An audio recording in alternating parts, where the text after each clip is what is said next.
اللہ اکبر وللہ الحمد۔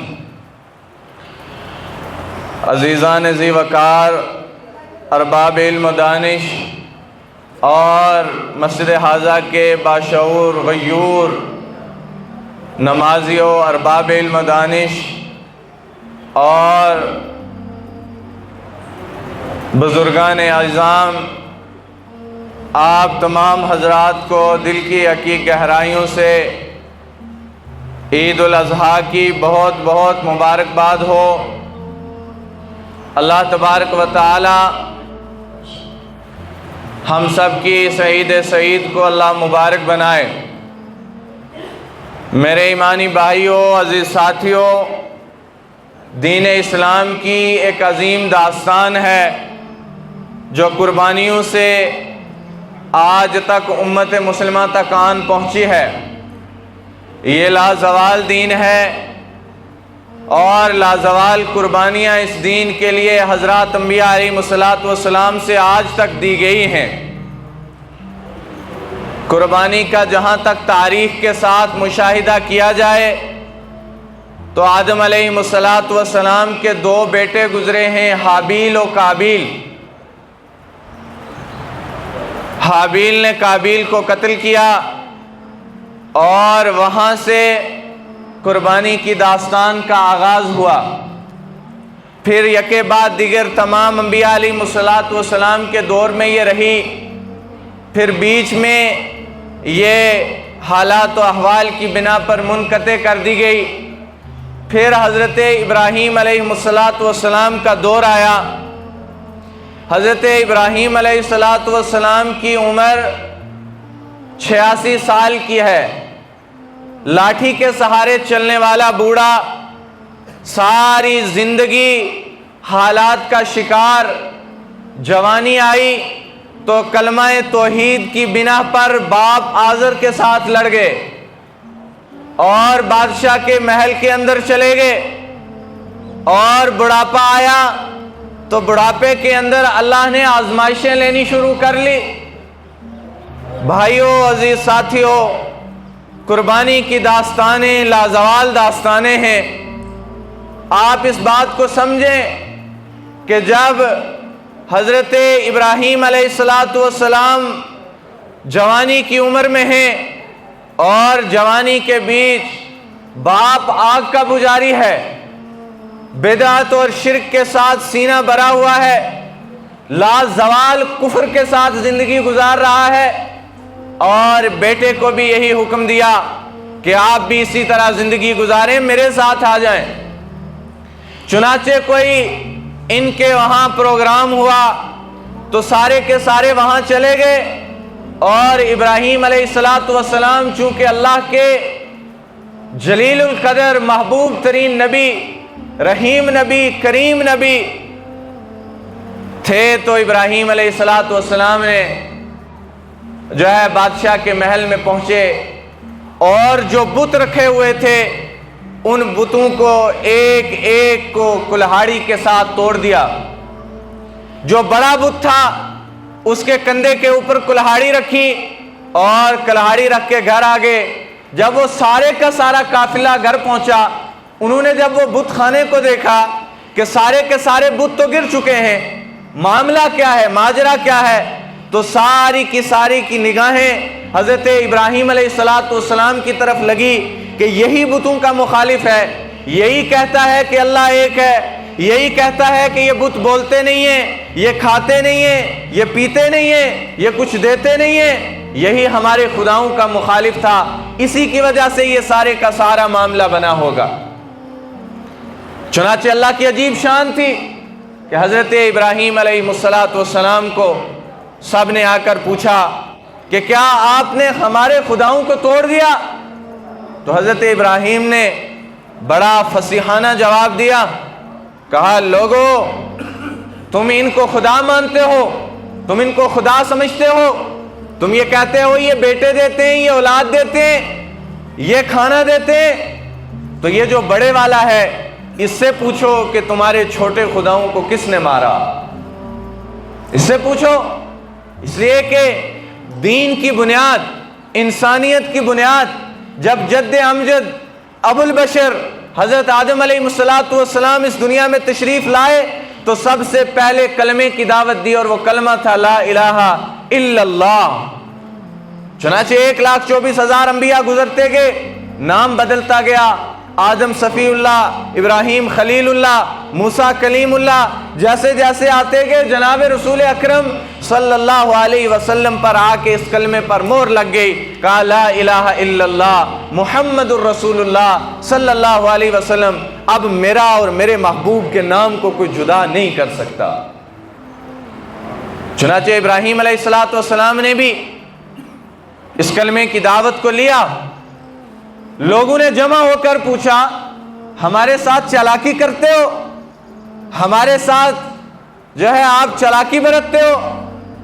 آپ کہتے ہو اس سے پوچھیں، آپ کو پتہ ہے کہ بت بولتا نہیں ہے، آپ کو پتہ ہے یہ بات نہیں کرتا، تو آپ کیسے اس بات کو مان لیں؟ یہ ہمیں کیسے بتائے گا کہ ہمارے بتوں کو کس نے توڑا؟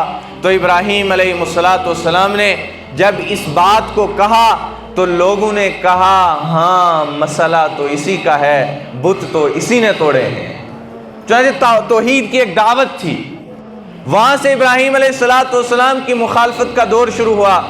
اس کے بعد نمرود کا زمانہ آیا، اتنی بڑی آگ جلائی ہوئی تھی، یہ قربانی پر قربانی، نمرود نے آگ جلائی، آگ اتنی اونچی تھی کہ کتابوں میں لکھا کہ اوپر سے اڑنے والے پرندے اس ہوا کے بیچ سے جل کر اس آگ کے بیچ آ کے گرتے تھے، اتنی اونچی آگ۔ چنانچہ آگ تیار کی گئی، منصوبہ بنایا گیا کہ بھائی اس کے اندر ابراہیم علیہ السلام کو ڈالا جائے۔ دین ہم تک ایسے نہیں پہنچا، جناب رسول اکرم صلی اللہ علیہ وسلم کی قربانیوں کو دیکھا جائے، حضور نے فرمایا سارے انبیاء کی تکلیفیں ایک طرف رکھ دی جائیں اور میری تکلیفوں کو ایک طرف رکھ دی جائیں، رب کعبہ کی قسم اللہ کے محبوب صلی اللہ علیہ وسلم کی تکلیفیں بڑھ جائیں گی۔ اور یہ تکلیفوں کا آغاز حضور علیہ السلام کے دادا ابراہیم علیہ السلام سے شروع ہوا۔ جب ابراہیم علیہ السلام کو آگ میں لا کر ڈالا، آگ کے بیچ گئے، اللہ نے قرآن اتارا۔ میرے بھائیوں، جو اللہ کا بنتا ہے اللہ اس کا بن جاتا ہے، جو اللہ کو اپنا مانتا ہے اللہ اس کو ضائع نہیں ہونے دیتا۔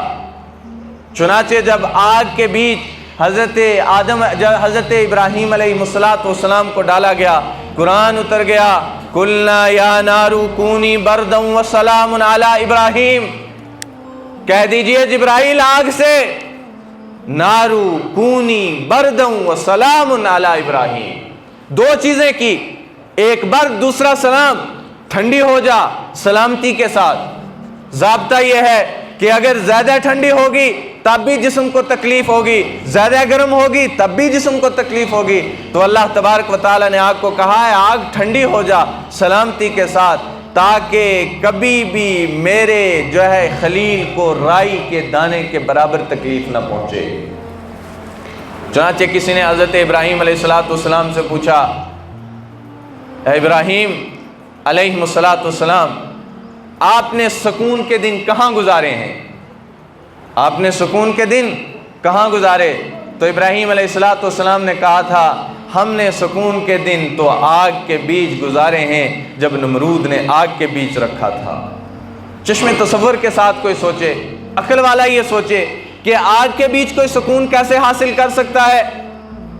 چنانچہ الا بذکر اللہ تطمئن القلوب، اللہ کے ذکر کے ساتھ، اللہ کی یاد کے ساتھ آپ کانٹوں پر بٹھا دیں، آپ آگ میں بٹھا دیں، آپ دریا کے بیچ بٹھا دیں، آپ تکلیفوں کے بیچ بٹھا دیں، وہ لوگ اس کے اوپر بھی اللہ کا شکر ادا کرتے ہیں۔ چنانچہ یہ دوسرا مرحلہ تھا ابراہیم علیہ السلام کا۔ اب تیسری قربانی جو سب سے بڑی قربانی تھی وہ یہ تھی کہ ابراہیم علیہ السلام 86 سال کے بوڑھے ہیں، 86 سال تک، 84 سال تک، 85 سال تک یہ دعا کرتے رہے، رب حبلی من الصالحین، اے اللہ نیک اولاد دے دیجئے، اے اللہ نیک اولاد دے دیجئے، اے اللہ نیک اولاد دے دیجئے۔ تو 86 سال کے بعد حضرت حاجرہ رضی اللہ علیہ السلام سے بشارت ملی، فَبَشِّرْنَاهُ بِغُلَامٍ حَلِيمٍ۔ لوگو یاد رکھو، اولاد دینے والا میں ہوں، بیٹے دینے والا میں ہوں، بیٹیاں دینے والا میں ہوں۔ جس کو چاہوں تو دونوں دے دوں، جس کو چاہوں تو ایک دوں، جس کو چاہوں تو بیٹے اور بیٹیاں سب دے دوں، جس کو چاہوں تو کچھ بھی نہ دوں۔ مجھے کوئی سوال کرنے والا نہیں۔ دنیا کے بیچ کوئی ایسی طاقت پیدا نہیں ہوئی ہے جو میرے کام کے بیچ مداخلت کر سکے۔ اس کو چادر کہتے ہیں، الکبریاء ردائن۔ یہ جو چادر ہے، یہ جس نے جسم کے اوپر رکھی ہوتی ہے یا جس نے سر پر اوڑھی ہوتی ہے، یہ اس کی ملکیت سمجھی جاتی ہے۔ چادر ملکیت سمجھی جاتی ہے۔ اللہ تبارک و تعالی نے اپنی آپ کو، اپنی بڑائی کو، وحدانیت کو، لا شریک ہونے کو، اکیلے رب ہونے کو چادر کے ساتھ تشبیہ دیا اور کہا الکبریاء ردائی۔ یہ جو تکبر ہے، یہ جو بڑا پن ہے، یہ جو آنا کا مسئلہ ہے، یہ میری چادر ہے۔ اس سے اگر کسی نے رائی کے دانے کے برابر چھیننے کی کوشش کی، تباہ کر دوں گا، برباد کر دوں گا، کسی کو ایک رتی نہیں دوں گا۔ آپ اندازہ لگائیں، دنیا کے بیچ اگر دو مالک ہوتے، دو خدا ہوتے، ایک خدا کہتا بارش برساؤں گا، دوسرا کہتا نہیں برسانی ہے۔ ایک کہے گا کہ میں نے فلاں کو بچہ دینا ہے، دوسرا کہتا ہے نہیں اس کو بچہ نہیں دینا، تو یہ خدا آپس میں لڑتے ٹکراتے جو ہے تباہ ہو جاتے۔ اسی لیے اللہ نے کہا دنیا کے اندر میرا کوئی معبود نہیں ہو سکتا۔ فیصل میں ہوں، وزیر کوئی نہیں، مشیر کوئی نہیں، ساتھی کوئی نہیں، صلاح دینے والا کوئی نہیں، ساتھ بیٹھ کر مشورہ دینے والا کوئی نہیں۔ قل هو اللہ احد اللہ الصمد لم یلد ولم یولد ولم یکن لہ کفوا احد۔ اکیلا ہوں، اکیلا ہوں، کوئی ساتھ نہیں ہے۔ تو اللہ تبارک و تعالی نے حضرت ابراہیم علیہ السلام کو خوشخبری دی، فبشرناہ بغلام حلیم۔ ہم نے آپ کو ایک بیٹے کی خوشخبری دی ہے۔ چنانچہ جب وہ بیٹا ہوا تو اماں حاجرہ سے بیٹا ہوا۔ حضرت سارہ پہلے سے حضرت ابراہیم کی بیوی تھی۔ مورخین نے لکھا کہ جب حضرت ابراہیم علیہ السلام گزر رہے تھے راستے سے ہجرت کے لیے، تو ایک بادشاہ تھا، اس کی ملکیت سے گزرنے والے ہر شخص کی بیوی کو وہ ایک رات اپنے پاس رکھتا تھا۔ چنانچہ حضرت ابراہیم علیہ السلام کا گزر ہوا تو اس نے حضرت سارہ کی طرف بھی ہاتھ بڑھایا۔ کتابوں میں آیا حضرت ابراہیم علیہ السلام کی بیوی سارہ کی طرف جب ہاتھ بڑھایا تو جیسے ہی وہ ہاتھ آگے کرتا تھا اس کا ہاتھ سوکھ جایا کرتا تھا، یعنی بے جان ہو جایا کرتا تھا۔ پیچھے ہاتھ کرتا تو وہ پھر ٹھیک ہو جاتا، دوبارہ ہاتھ آگے کرتا، ہاتھ بے جان ہو جاتا، پھر پیچھے کرتا، پھر ٹھیک ہو جاتا۔ یہ معاملہ دیکھ کے اس نے اپنی بیٹی حضرت حاجرہ کا رشتہ حضرت ابراہیم علیہ السلام کو دیا۔ چنانچہ حضرت ابراہیم علیہ السلام 85-86 سال کے، اماں حاجرہ بھرپور جوانی میں، اللہ تبارک و تعالی نے بیٹے کی خوشخبری دی۔ اب یاد رکھے آدمی، یہاں اللہ کی وحدانیت پھر واضح ہو گئی۔ بندہ سوچتا ہے کہ 50-60 سال کے بعد تو اولاد نہیں ہوتی، انسان تو بوڑھا ہو گیا، لیکن اولاد دینے والا اللہ ہے۔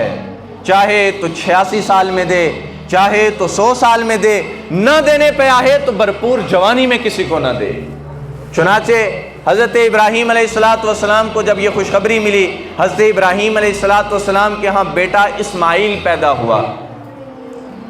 عورت کی فطرت کے اندر ہے کہ اس کو دوسرے سے خلش ہوتی ہے، سوتن ہی ہے، چاہے نبی کی بیوی ہو یا عام بندے کی ہو، سوتن کی خلش دوسری عورت کو ہمیشہ سے رہی ہے۔ حضرت ابراہیم علیہ السلام کی بیوی حضرت جو ہے سارہ نے کہا کہ آپ ایک کام کیجئے، اس بچے کو یہاں سے لے جائیے، اس بچے کو یہاں سے لے جائیے۔ اتنی دیر میں جبرائیل علیہ السلام وہی لے کر نازل ہو گئے اور آ کر کہا کہ اللہ تبارک و تعالی نے آپ کو حکم دیا ہے اپنے بیٹے کو، اپنی بیوی کو یہاں سے اٹھاؤ اور ایسی جگہ پر لے کر جاؤ جس کو قرآن نے کہا بواد غیر ذی زرع عندک بیتک المحرم، ایسی جگہ لے کر جاؤ جہاں کوئی درخت نہیں، جہاں کوئی تنکا نہیں، جہاں کوئی پرندہ نہیں، سنگلاخ وادیاں، چلنے والوں کو دکھے تو صرف پہاڑ، آسمان، اندھیرے پہاڑ، وہاں جا کر بسو تاکہ وہاں اللہ اپنے گھر کو تعمیر کروائے۔ بواد غیر ذی زرع عندک بیتک المحرم، تحقیق کے وہاں اللہ کا گھر بنایا جائے گا۔ چنانچہ رخت سفر باندھا، فلسطین کے راستے سے، اردن کے راستے سے، شام کے راستے سے نکلتے نکلتے جو ہے حضرت ابراہیم علیہ السلام آ کر پہنچتے ہیں مکۃ المکرمہ کی ان سنگلاخ وادیوں میں کہ جن کو قرآن نے ذی زرعین کہا۔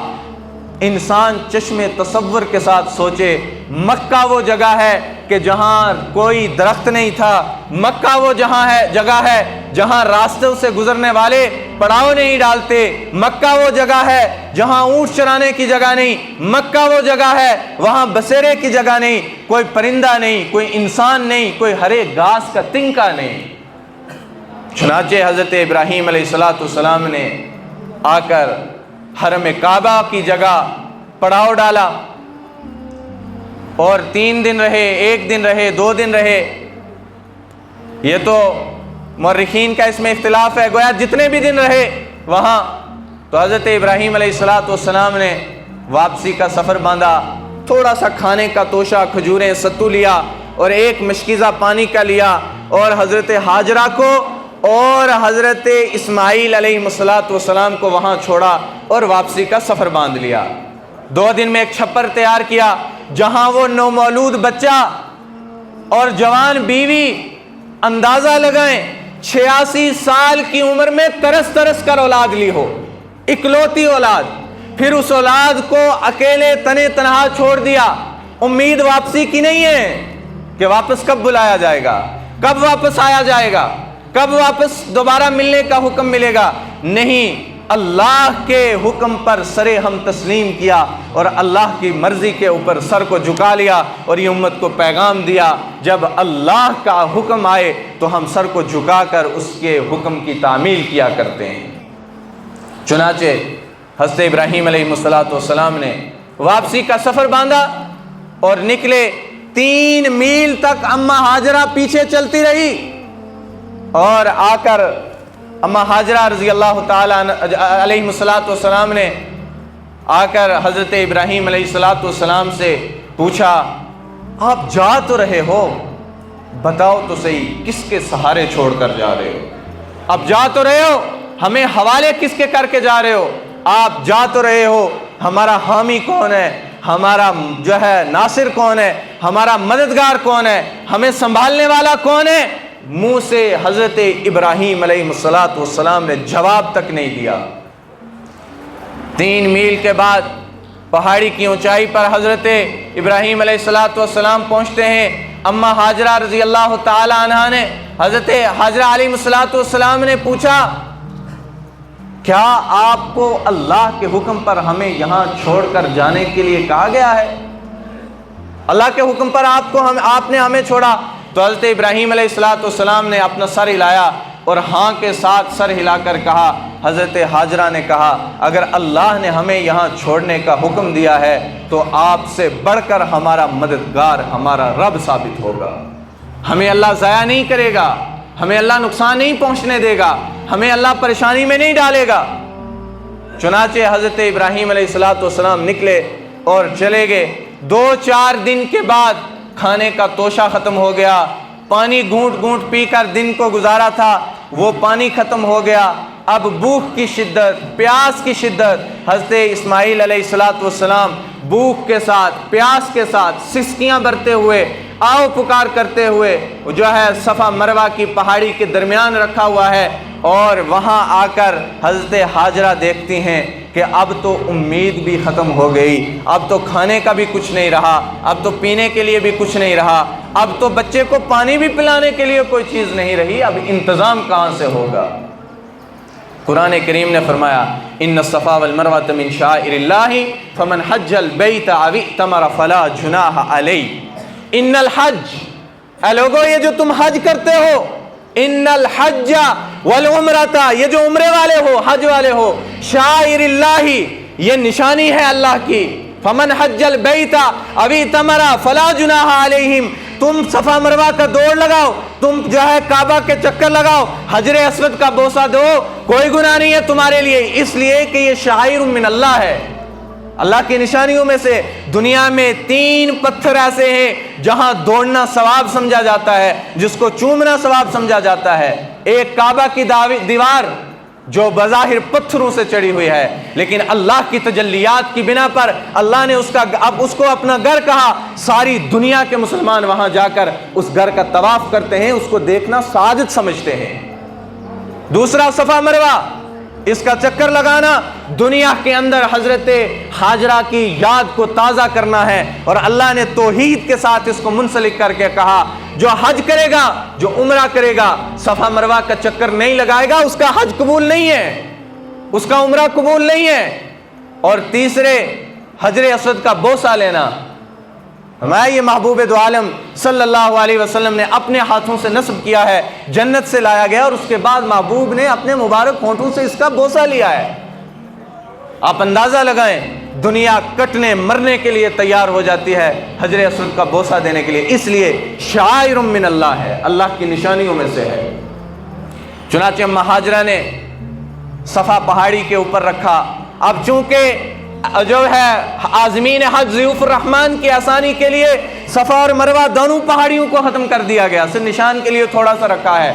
ایک پہاڑی تھی ایسے اوپر چڑھنا اور وہاں کھڑے ہو کر دیکھنا، پھر وہاں سے دوسرا نیچے پہاڑی کی طرف چلنا، نیچے سے اوپر، اوپر سے نیچے۔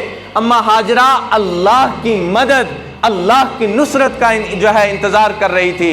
وہ ماں جو بچے کی ممتا دل میں رکھ کر، وہ ماں جو بچے کو بلکتا ہوا دیکھ کر، وہ ماں جو بچے کو بھوکا پیاسا دیکھ کر، اب آپ اندازہ لگائیں وہ ماں دودھ کہاں سے پلائے جس کے کھانے کے لیے کوئی چیز نہیں، پینے کے لیے کوئی چیز نہیں، اشیاء خوردونوش نہیں، بچہ شیر خور ہے، کھانا کہاں سے آئے، پینے کے لیے پانی کہاں سے آئے؟ تو اللہ تبارک و تعالی نے یہ امت کو نشانی دکھانی تھی کہ جس کا اللہ ہوتا ہے پھر اللہ اس کو ضائع نہیں ہونے دیتا۔ وَمَن يَتَوَكَّلْ عَلَى اللَّهِ وَهُوَ حَسْبُهُ، جو لوگ اللہ کے جو ہے اللہ کے توکل پر، اللہ کے بھروسے پر نکلتے ہیں، پھر اللہ تبارک و تعالی ان کو اپنا بنا لیتا ہے۔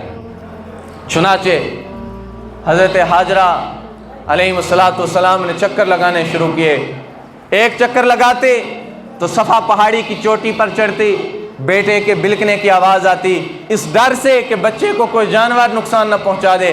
پھر آ کے دیکھتی، وہاں سے مروہ پہاڑی کا چکر لگاتے اور وہاں آ کے پہنچتی، بچے کو بلکتے سسکتے دیکھتے اور پھر آ کر اس بچے کی طرف کھڑے ہوتی۔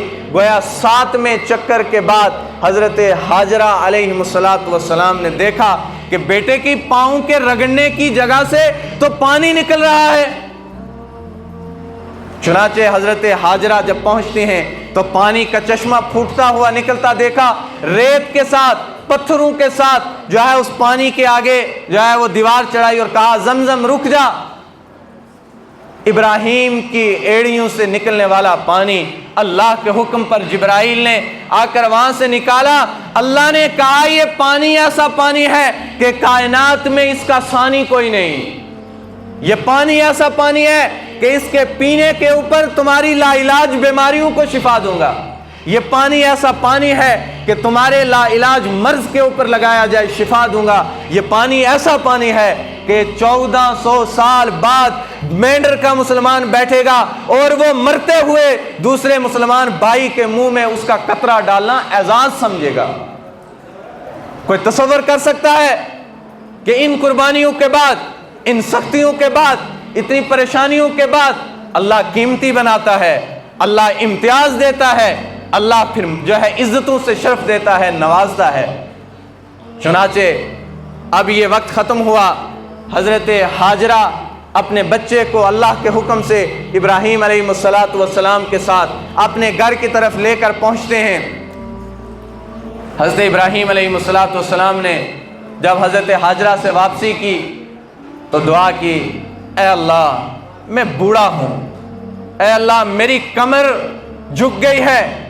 ہڈیوں نے جواب دے دیا ہے، بڑھاپا ہے، تیرے حکم کے اوپر سرے ہم تسلیم کرتا ہوں۔ کون باپ ہے جو بڑھاپے کے عالم میں، جو اتنی تنگی کے عالم میں اپنی اکلوتی بیوی کو، اپنے اکلوتے بیٹے کو یوں بیابان جنگلوں میں چھوڑ کر چلا جائے۔ لیکن نہیں، 1400 سال بعد کا کوئی مسلمان یہ نہ کہے کہ اللہ کے حکم پر عمل کرنا ہمارے لیے جو ہے پریشانی کا باعث ہے، اللہ کے حکم پر کھڑے ہونا ہمارے لیے تکلیف کا باعث ہے۔ نہیں، اور یہ پیغام دیا کہ میرے گھر کے راستوں میں کوئی کہکشاں نہیں ہے، انہی پتھروں سے چل کر اگر آ سکو تو آؤ، ان تکلیفوں میں گزر کر ہم تک پہنچو، پھر تمہیں جنت دوں گا، تمہیں دارین کی سعادتیں نصیب کروں گا۔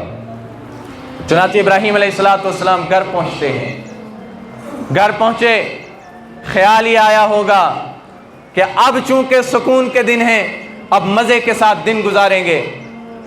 اب خواب دیکھنا شروع کر لی۔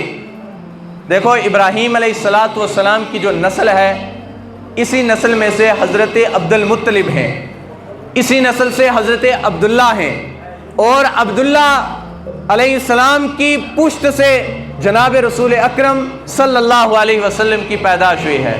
آپ تاریخ کو دیکھیں، جو ہے حضرت محمد الرسول اللہ صلی اللہ علیہ وسلم کے باپ حضرت عبداللہ کو دیکھا جائے تو قربانی اللہ نے مانگی۔ حضرت عبد المطلب نے کہا اگر مجھے 12 بیٹے ہوئے اس میں سے ایک اللہ کے راستے میں دوں گا۔ جب ہو گئے جوان، خوبصورت، سب سے پیارے، سب سے جمیل، سب سے اچھے بیٹے حضرت عبداللہ تھے۔ اللہ کے راستے میں باپ تیار ہو گیا قربانی دینے کے لیے۔ 100 اونٹوں کے قرہ اندازی پر قربانی سے بچے تو پیچھے دیکھا جائے تو ان کے جد حضرت اسماعیل علیہ السلام کی بھی تاریخ میں یہی ہے کہ باپ نے قربانی کے لیے چھری کے نیچے لٹا دیا گیا۔ اس سے پتہ یہ چلا کہ محمد الرسول اللہ صلی اللہ علیہ وسلم کے خاندان سے، آل سے، اصحاب سے، ازواج سے، صحابہ سے ہر فرد وہ ہے کہ جو قربانیوں کی داستان کے ساتھ اپنے سہرے جو ہے کامیابی کے ساتھ سوارتے ہوئے، سجاتے ہوئے چلے گئے۔ چنانچہ حضرت ابراہیم علیہ السلام نے خواب دیکھا۔ خواب یہ دیکھا کہ مجھ سے کوئی کہہ رہا ہے کہ اللہ کے راستے میں کوئی اچھی چیز، کوئی پیاری چیز قربان کرو۔ ایک دن بھی خواب دیکھا، سمجھ نہ آئی۔ دوسرے دن خواب دیکھا، سمجھ نہ آئی۔ تیسرے دن واضح طور پر خواب میں کہا گیا کہ اللہ کے راستے میں اپنے بیٹے کو قربان کرو۔ یہاں میں نے کل بھی کہا تھا جمعے میں، یہاں امتی کا اور نبی کا فرق واضح ہوتا ہے۔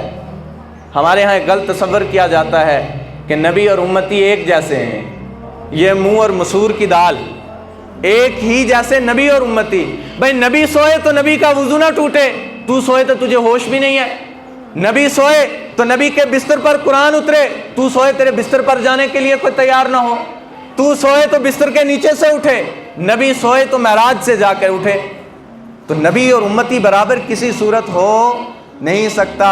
جہاں دلیل بشریت کی حضور صلی اللہ علیہ وسلم کی دی جاتی ہے، قل انما انا بشر مثلکم، کہ تم میں سے ہوں، یہاں اللہ نے امتیاز رکھا ہے، تمہارے بیچ سے پیدا کیا ہے، تمہارے جیسا نبی نہیں ہے۔ حضرت عبداللہ اور حضرت عبد المطلب کی جد سے وہ آیا ہے نبی، لیکن تمہارے جیسا نہیں ہے۔ ہرگز گمان نہیں کرنا، ہرگز یہ تصور نہیں کرنا کہ نبی ہم جیسا ہے۔ جس نے یہ سوچا کہ نبی ہمارے جیسا ہے، اس نے تو اپنے آخرت کو اپنے ہاتھ کے ساتھ آگ لگا دی، اس نے تو اپنی آخرت کو تباہ کر دیا، اس کے تو ایمان میں شک ہو گیا، وہ تو مسلمان نہیں ہو سکتا۔ اگر ہم جیسے ہوتے تو صحابہ یہ نہ کہتے فدا کا امی و ابی، اے یا رسول اللہ میرے ماں باپ آپ پر قربان ہو جائیں۔ عرب والے یہ جملہ کسی کو نہیں کہتے، عرب والوں کا مزاج ہے، عرب والے یہ بات کسی کو نہیں کہتے ہیں۔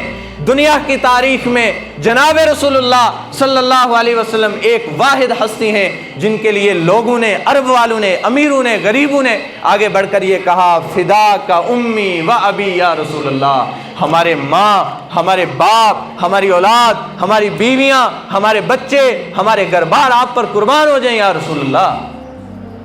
چنانچہ بات دوسری طرف چلی گئی، حضرت ابراہیم علیہ السلام کو کہا کہ بھائی قربانی کرو، تو بیوی کو نہیں کہا، بیٹے کو تیار کیا۔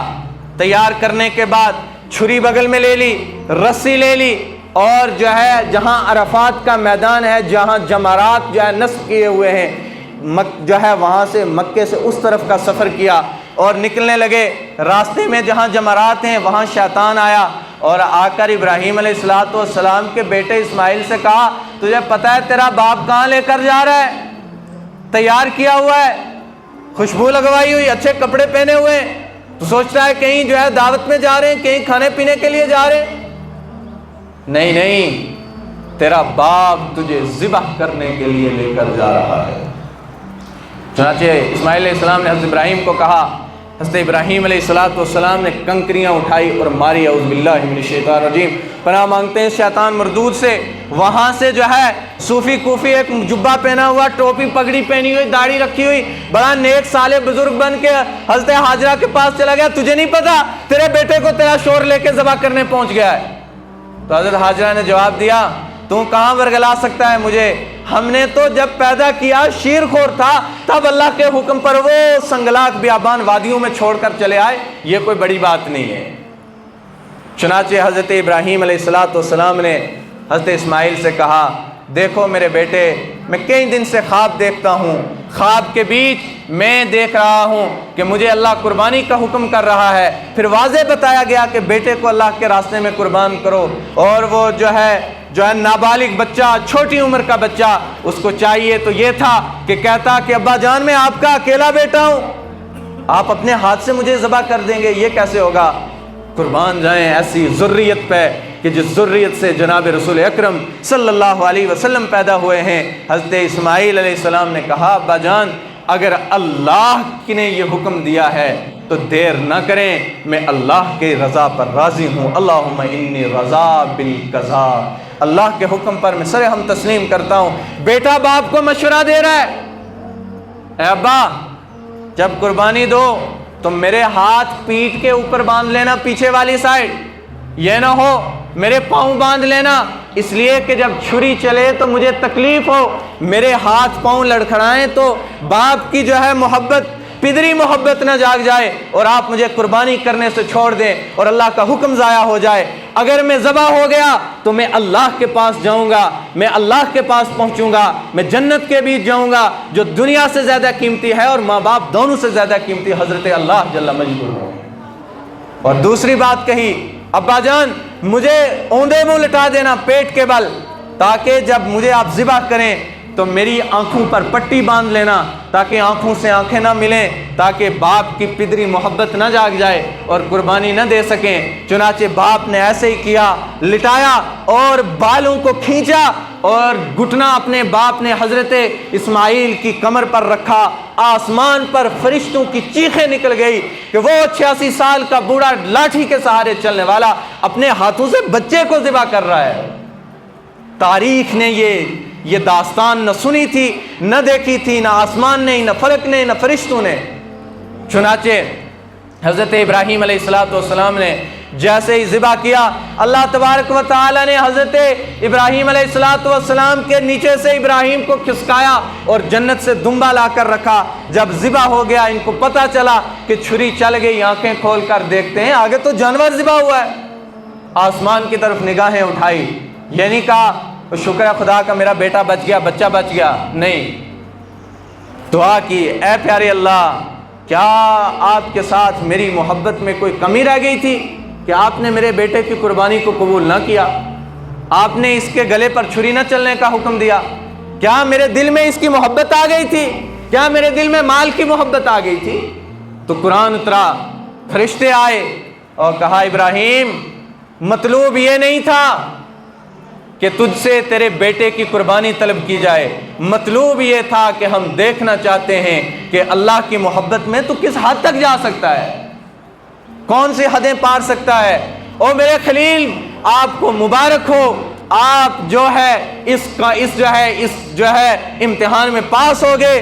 آج آپ کے لیے نہیں بلکہ ساری زندگی کے بسنے والے انسانوں کے ذمہ واجب کر دی ہے کہ تیری سنت کو، تیری اتباع کو زندہ کرتے ہوئے 10ویں ذی الحجہ کو سب سے زیادہ افضل، سب سے پیاری عبادت اللہ نے صرف اور صرف قربانی کو بنا دیا۔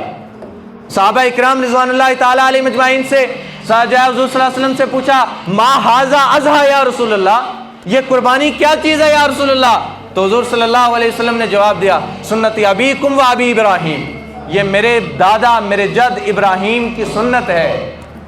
اور پھر محمد الرسول اللہ صلی اللہ علیہ وسلم کے جو ہے محبت کو دیکھا جائے کہ حجۃ الوداع کے موقع پر 100 اونٹ قربانی دے دی، 60 اونٹ اپنے ہاتھ سے جناب رسول اکرم صلی اللہ علیہ وسلم نے ذبح کیے، اور حضور صلی اللہ علیہ وسلم جتنی دیر زندہ رہے حضور صلی اللہ علیہ وسلم ایک قربانی اپنی طرف سے کرتے، ایک قربانی امت کی طرف سے کیا کرتے تھے۔ میں اکثر یہ بات کہتا ہوں کہ جناب رسول اللہ صلی اللہ علیہ وسلم نے 1400 سال بعد ان اجمی مسلمانوں کو یاد کیا، یہ اجمی جو بات بات پر حضور کو تکلیف دیں، یہ اجمی جو قدم قدم پر اتباع سنت سے ہٹ جائیں، یہ اجمی جو نبی علیہ الصلوۃ والسلام کی شریعت و سنت کا مذاق اڑائیں، یہ اجمی جن کے دل میں حضور کی محبت نہیں، یہ اجمی جو حضور کی سیرت و صورت کا مذاق اڑائیں، ان اجمیوں کے لیے روتے رہے، ان اجمیوں کے لیے حضور صلی اللہ علیہ وسلم قربانیاں کرتے رہے۔ لیکن ہم میں سے کوئی صاحب نصاب جو ہے حقیقہ دینے کے لیے تیار ہو جاتے ہیں، جی اب یہ ایک حصہ کم پڑ رہا تھا ہم بیٹے کا بیٹی کا عقیقہ دے دیں، لیکن کوئی تیار یہ نہیں ہوتا کہ حضور صلی اللہ علیہ وسلم سے بھی کی طرف سے بھی تو قربانی کر دیں، حضور صلی اللہ علیہ وسلم کی طرف سے بھی تو ہم کوئی جانور ذبح کر دیں۔ اللہ ہم سب کو اس کی توفیق عطا فرمائے۔ چنانچہ نماز کا وقت ہو گیا ہے اور نماز اپنے وقت پر ہوگی۔ اب تمام حضرات سے گزارش ہے جو لوگ قربانی کر رہے ہیں سب سے پہلے ان کو چاہیے کہ وہ بذات خود اپنے جانور کو ذبح کریں، بذات خود، تکبیر چاہے کسی دوسرے سے پڑھا لیں لیکن ذبح خود کریں، اس لیے کہ سب سے افضل سب سے پیارا حضور صلی اللہ علیہ وسلم کو یہ ہے کہ اپنے ہاتھ سے جانور کو ذبح کیا جائے۔ اگر نہیں کر سکتے تو کوئی مسئلہ نہیں، کسی دوسرے سے کروا سکتے ہیں، اس میں کوئی ناجائز نہیں ہے۔ دوسرا جو لوگ کسائی سے جانور ذبح کروائیں گے ان کو چاہیے کہ وہ پہلے جانور کو ذبح کروانے کے بعد کافی دیر تک اس کو چھوڑ کے رکھیں، نوکیلی جو ہے چھری نوک اس کی شارہ کے بیچ بار بار نہ روکیں۔ حضور صلی اللہ علیہ وسلم نے فرمایا سراسر گناہ ہے، مکروہ ہے جانور کو نوک کے ساتھ مارنا اس طرح، تاکہ جانور اپنی جو ہے سکون کے ساتھ اس کی جان نکلے، خون بہے، اور جتنا تڑپ تڑپ کر جانور کی جان نکلے گی اتنا زیادہ ثواب ملتا ہے۔ ہم کہتے ہیں تکلیف ہو گئی، تکلیف نہیں ہوئی، اس کے گلے پر چھری پھیری وہ جنت میں پہنچ گیا، اب اس کو سکون کے ساتھ جان نکلنے دو۔ اس کے بعد جو ہے باوضو ہو کر دعا کر کے جتنے حصے والے لوگ ہیں سارے ایک جگہ کھڑے ہو کر اس کے بعد دعا کریں، سارے مل کر وہاں قربانی کریں۔ اس کے بعد یہ کہ جو ہے حصوں کو تقسیم کریں، تول کر تقسیم کریں، کالجہ ہو یا کوئی اور چیز ہو، ساری کی ساری چیزیں برابر 6 حصوں 7 حصوں میں تقسیم کرے، کسی کو کم کسی کو زیادہ نہ جائے، پھر اس کے 3 حصے بنائیں، رشتہ داروں کو عام لوگوں کو اپنے لیے رکھیں، تاکہ اور سب سے زیادہ یہ دھیان رکھیں کہ غریب و غربا تک وہ حصہ پہنچ جائے، ان لوگوں تک پہنچے جو لوگ قربانی نہیں کر سکے، اس لیے کہ جن لوگوں نے قربانیاں کی ہیں اگر نہ بھی پہنچ سکے کوئی مسئلہ نہیں ہے، انہوں نے خود بھی کی ہے، جنہوں نے نہیں کیا جو غریب ہیں ان تک پہنچائیں، اقاربین اپنوں تک پہنچائیں، رشتہ داروں تک پہنچائیں، اس لیے کہ اللہ نے رشتوں کے لیے یہی حصوں کی تقسیم جناب رسول اللہ صلی اللہ علیہ وسلم نے رشتہ داروں اور قرابت کے اعزاز اکرام اور اس کے جو ہے بڑا ہونے کے لیے اس چیز کو رکھا ہے۔ اللہ تبارک و تعالی ہم سب کو اس کے اوپر عمل کرنے کی توفیق